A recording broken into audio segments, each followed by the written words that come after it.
self-defense training video, we're going to go over how to defend yourself with a short stick, quick and powerful moves. There are two ways that you're going to hold a short stick for self-defense. Now this short stick, you can see, is about as long as my forearm to the tip of my middle finger. So this one is 18 inches. It's 1.25 inches in diameter. And it's just it's a 36-inch oak dowel rod you can get from a do-it-yourself store. Cut it in half 36 inches, 18, sand it really well, oil it up, and you have the perfect short self-defense stick. Now, the great thing about training to defend yourself, how to fight with a short self-defense stick, is that if you learn how to fight with this, you can fight with any short stick that you can find in your environment. You pick up. Hey Hank, it's good to see you. So we're going to go over two ways to hold it, quick and powerful moves, defend yourself with a short stick. If you hold it here so that a little bit of it comes out the end, you can use this part to defend your arm against a slashing attack or somebody who might have like a tire iron or baseball bat. Maybe they've got some kind of stick or an expandable baton and you're defending yourself, you can put the other hand behind it. So quick, fast, powerful move, get behind it, support that other wrist. Hey Charlie, it's good to see you. Holding it from this position, short, fast, explosive, striking technique. Michael, it's good to see you. Turning through your shoulders and hips, extending that arm. When you turn through the shoulders and hips, you're extending your reach. That means you're gonna hit him farther, closer to him. Hey Studer, it's good to see you. You're also going to accelerate the speed of the strike by turning the shoulders and hips. Much more power, this very explosive, short move. It's harder for him to grab it and take it out of your hand. When you have a little bit coming out here, you can also bring it through in a hooking motion, smashing into his jaw, into the temple, into the neck. Very quick, explosive moves, powerful moves for self-defense. You can bring it up under his jaw. He might be already on top of you. You told him to back up, he won't back up. He's coming in, you're defending yourself and smashing here into the bottom of the chin, into the neck, into the solar plexus. Just quick, fast, powerful moves. Studer says the tanbo. This is also known as the Okinawan or Japanese tanbo. So it's basically a club, 18 inches, about 1.5 inches, 1.25 inches in diameter, made out of a hardwood like oak. Super simple, make it yourself, throw it in a bag, or train with it in your garage, at your house, and then you can find something like this, piece of driftwood on the beach. Thank you, Studer, for that super chat. Appreciate that. G. Carlton, good evening. Picked this up in Nicaragua. Well, I couldn't bring this through. I didn't bring this with me on the trip. But these were all over the beach. Just tons of these, bleached by the sun and the salt water. Super hard, super powerful, and you can defend yourself with this. So if you train with this on your own, something you can make, then you don't necessarily have to have it with you. You can find sticks in your environment you can pick up, and this is just as good. Hey Doug, it's good to see you. Yeah, Doug's saying that the 18-inch Monadnock self-defense baton, police baton, is probably one of the best that they ever made, just because it's great length, perfect length. All right, so we're holding in this position.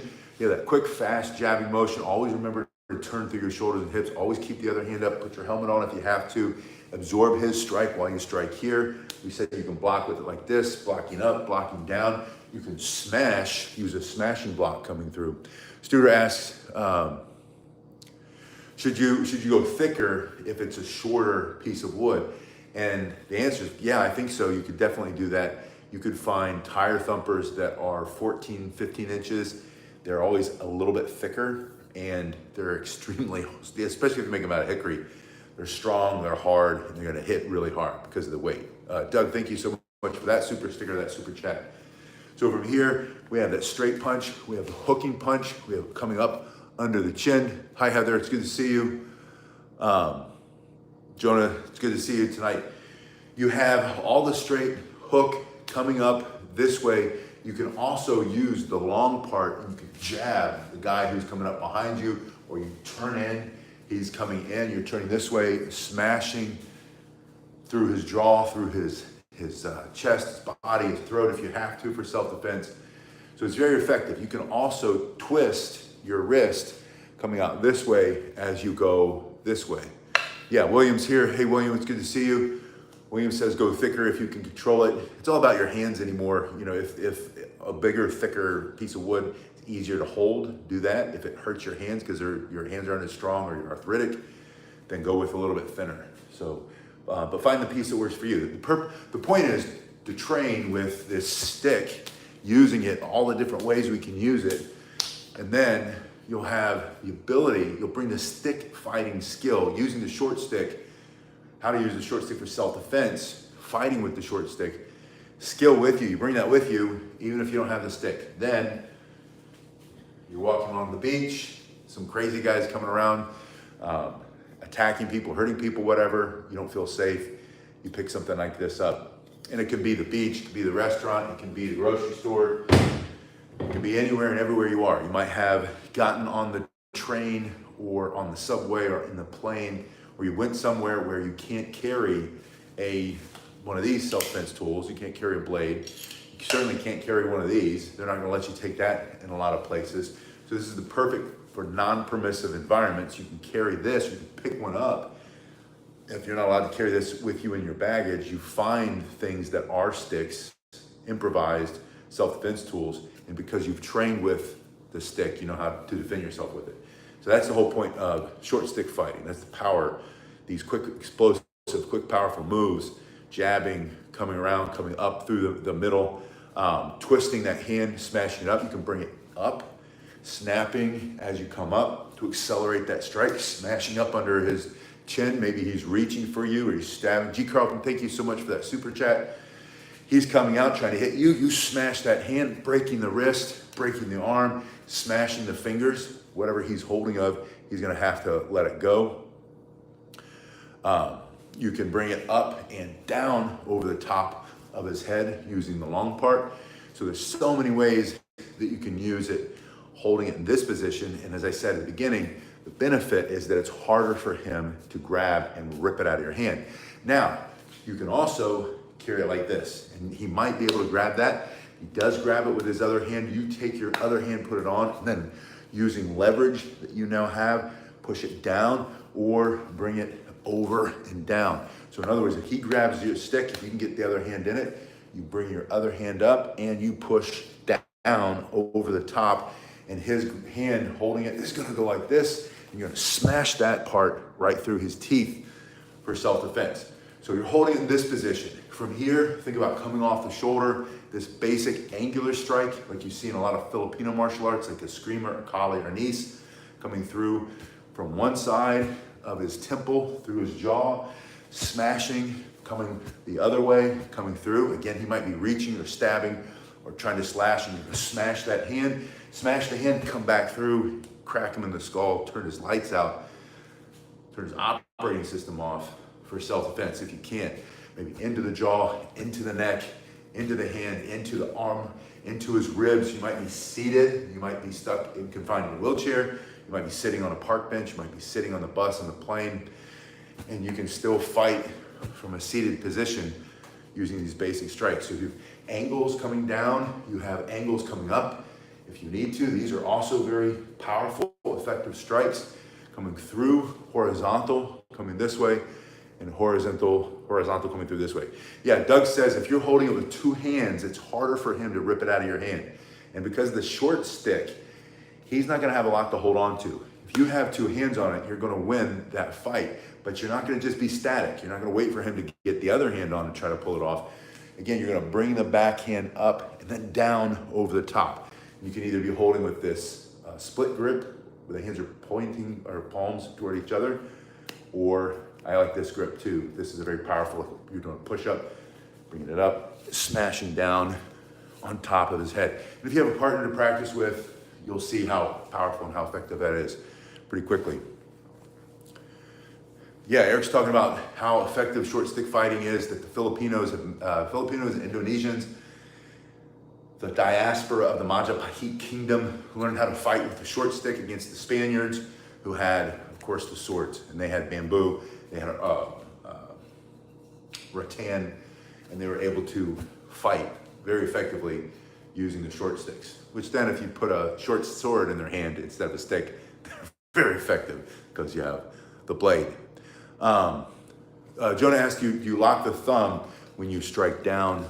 You'll see what's happening is it's really rotating through my hand.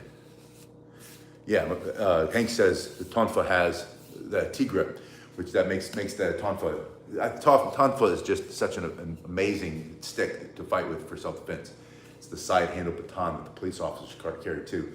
So from here, you do not have to worry about your thumb so much. If you have this grip here, as you come through, this hand is going to open a little bit, and you're to allow it to move through. But you'll be able to figure it out. This is even where when we use other self-defense sticks, we practice this hand change. From here, there's that hand change without ever letting your hand come off of it. It's basically a palm spin coming down that way. And if you practice it in your garage, in your living room, in your bedroom, in your kitchen, you'll be able to do it without thinking about it because you practiced it so much. So from here, we have these basic strikes coming this way, down on top of the head, two hands. Again, there's that push-up grip. From here, bending the knees, getting a little bit lower than your opponent. The bad guy shoving in with two hands. You have this position, turn, shoving in with this position. All that force of your body turning through your shoulders and hips, moving your body with your big leg muscles, and thrusting, swinging through the shoulders, coming into his solar plexus, into the chest, up into the throat, smashing up into his face for self-defense. This is very powerful. Smashing the guy behind you, stepping straight in and smashing with two hands, coming through the nose, through the teeth, through the chin, through his forehead, boxing his ears, punching the sides of his head, swinging straight up. Maybe he's right on top of you. He won't let go. You take that split grip. You're holding it just like you would a broom or a mop. And you just bring it straight up with two hands, straight two hands down over the top, smashing into his face, into the throat, into the body. The two hands make it super, super powerful. So these are quick, explosive, powerful techniques when you learn how to fight with your short stick fighting with Tanbo. I put a link in the description if you want to get one of the ones that I make. I make a lot of these. I know some of you guys have them already. I make them here in the garage now. I used to make them in the dojo, and I soak them in oil for a couple days, wipe it down. Sometimes it pulls the grains up. You just have to sand those back down, and it makes it very, very heavy.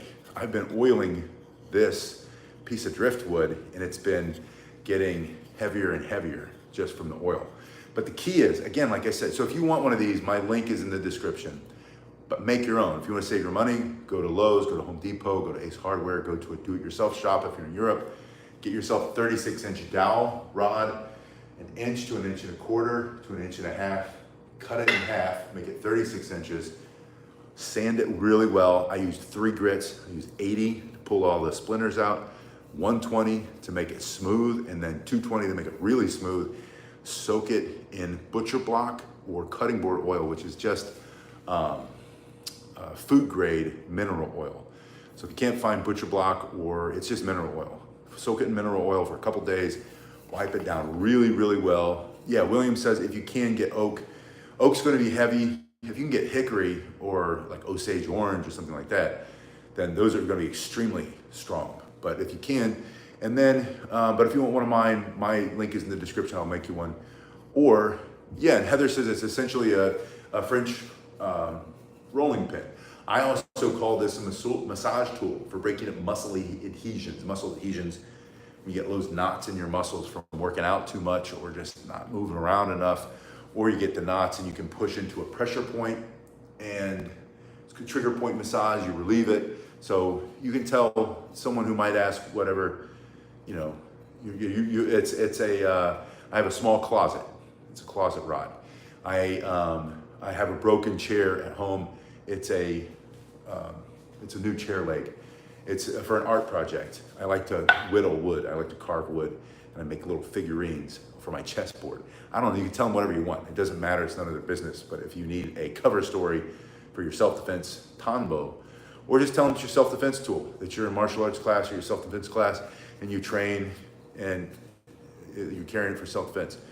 Or if you can't carry it, like I said, if they're gonna take it from you where you go because it's a non-permissive environment, it's a courthouse, it's an airplane, it's a public transportation, it's a sporting event where they're checking bags and they're pulling things like this out and they're throwing it in a bag and you'll never see it again in a box.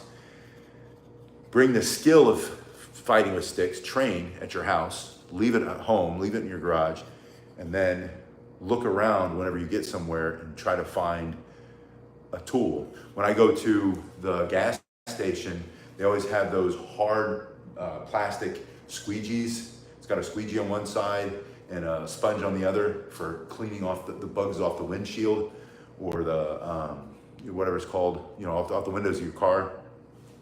That's this exact same length, and a lot of them you can unscrew the top or just leave it on there and you've got a tomahawk, right? You've got an extra self-defense tool. But there's so many self-defense uses for the short self-defense stick, whether you call it a tanbo or just a short stick. And all of the moves are quick and powerful. They're explosive moves when you keep it simple. So try not to get too, you're not gonna grab his wrist and turn him over and use it like a Kubotan keychain or something like that. You're just gonna smash it really quick. Yeah, Eleanor says she's amazed by the versatility of the stick. You can do so many things in self-defense. It's just a force multiplier. It takes what you have naturally and what you've trained and developed with your striking skills, and then you put a stick in your hand that's heavy, made out of oak, full of oil to keep it flexible and strong and heavy, and you'll be able to defend yourself really well. Yeah, Eric says a giant pencil can work too. Thanks again for all those super chats, super stickers. That really helps me quite a bit. I really appreciate that. If you want one of these, check the description, or save your money, make your own, or get a broom. If you might have a broom, cut it in half, or you have another piece of stick for something else, or you find a stick like this outside, a tree branch, make your own, train with it, practice, see what you can do, get yourself ready. Yeah, G. Carlton asked about the Abanico strikes, and they are very powerful strikes. So if you're practicing the Kali, Eskrima, Arnis, any of the Filipino martial arts, FMA, all those strikes are gonna be extremely powerful, extremely useful with your tanbo. Tanbo is the Okinawan Japanese version, but learn how to fight with it the Okinawan way, and learn how to fight with it the Korean way. The Koreans call it a danbong. Doug will tell you that. They drill a hole here, put a small rope through it, goes around your thumb and your hand, and then it's a little bit shorter than this, usually about 12 inches or 10 inches. They'll bring it out of their hand and smack you around with it. Heather, thank you so much for that super sticker, that super chat. Really appreciate that. So learn the Japanese Okinawan style, tanbo, learn the dangbong, the short stick from Korean martial arts, like Hapkido especially. And then learn, I think Hwarangdo, those guys do it too. And then learn how to fight Filipino style, FMA style. And I'm sure Kung Fu has a short stick. So if you study a Kung Fu style and they have a short stick, just add them all together. Like Bruce Lee said, learn everything, absorb what's useful, discard what is not, or something like that. I don't know what he said. You guys know better than I do. But if you know that quote, put the quote in the comment section. But you guys have been awesome. Thank you again so much for the super stickers, the super chats. I'm gonna make these, not just the sticks, but more of these videos here in the coming weeks. I'm gonna carry one with me. I'm gonna show you when I get my partner. I've been telling you, I've been working with a guy, teaching him some hand-to-hand stuff, some improvised weapons. And as he gets more proficient, I'm gonna show you, especially the things that I need to partner with, like how to keep people from pulling it out of your hand. Weapon retention is extremely important. I teach this type and this type of weapon retention to professionally, to people who carry professionally. And whether it's law enforcement or concealed carriers or security guards, you have to know, because this is taken away from people and used against them. The majority of the time that law enforcement gets shot, it's by their own gun, and it's not when it's in the holster, it's not taken away, and it's not when it's fully extended. It's usually on the draw when it's coming out. And so, actually, I don't know if that statistic's accurate. I think the statistic is that the But when law enforcement officers have their gun taken away, they often get shot with it. I think maybe that's a better way to say that.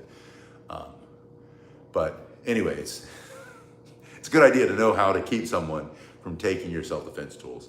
And that's one of the things that I teach, that I'm very passionate about teaching. And especially if you professionally carry, and there's so many people who love to jump in the comment sections and say, a stick, why don't you just shoot them with your 45 ACP? And I always say, you missed the point of the video.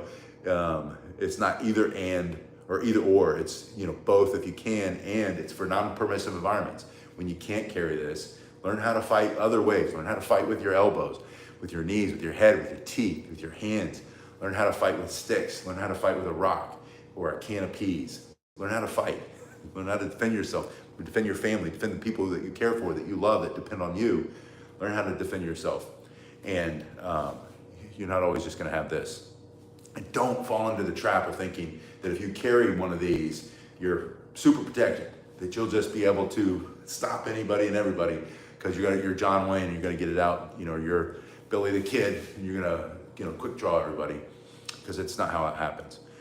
Statistics are against you. So learn how to defend yourself in multiple situations, learn how to get hit in the head and then see stars and be half knocked out and staggered and keep fighting, because it's life or death. And in those situations, having a multitude of skills, being able to drive your elbow through someone's face are very important. Yeah, Doug says, never stand there and take a beating. Amen. That's all my law enforcement friends, they have 2 rules. Doug, I know Doug knows what they are, and it's never get wet, and I think it's never get wet, never be hungry. Now I don't remember. I know the first one's never get wet. As soon as the rain comes, man, they're inside the cruiser, they're done, they're in the patrol car. But don't get wet, that's number 1. But really, number 1 should be never stand there and take a beating. So I like that one a lot. All right, I'll see you guys later. Thanks again for those super chats.